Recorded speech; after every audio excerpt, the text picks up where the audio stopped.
Oh, it's a country music time machine, taking us back to where the grass. Hi there, everybody. Welcome back to the Country Music Time Machine. It's time to have some more fun as we run down some more of the crazy country slang that some of us country folks use every day.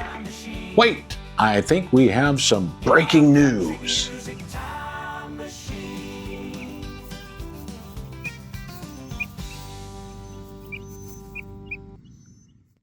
Hi there, everybody. This is Kevin. I'm broadcasting live right now, the biggest news source of my life here at the chicken coop.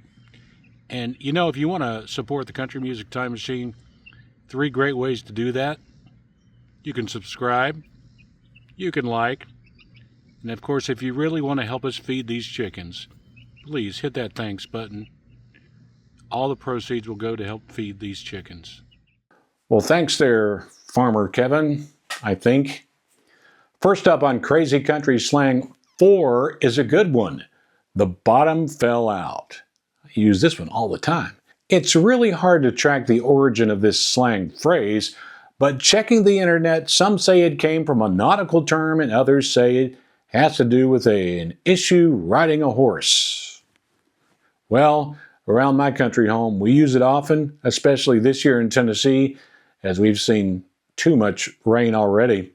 Every time it rains and the yards turn muddy, we say, the bottom fell out. The next one I have used many times and even has been used a few times when people were referring to me.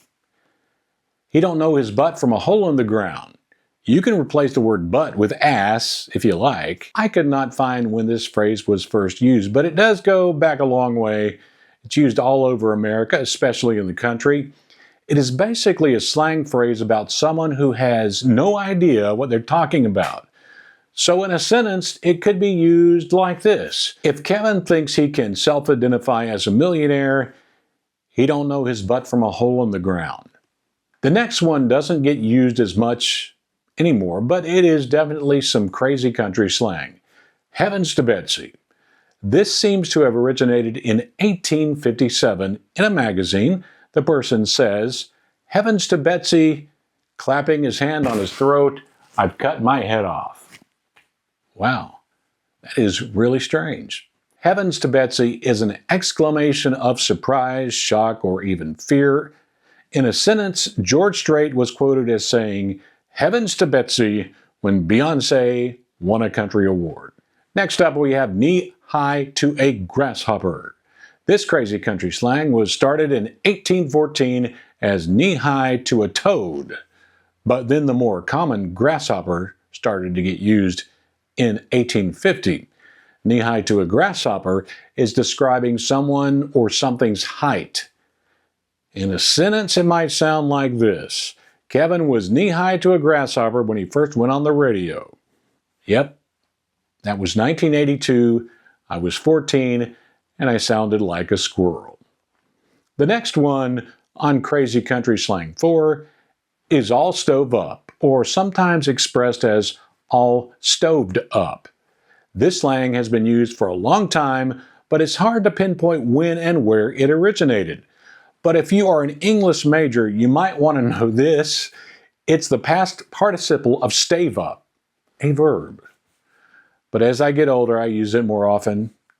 After pulling all the weeds in the garden, I'm always all stoved up. Now we have one for all you rednecks out there. Yes, you know who you are. I guess that includes me because I'm always working outside and my neck does get red. The slang is redneck caviar.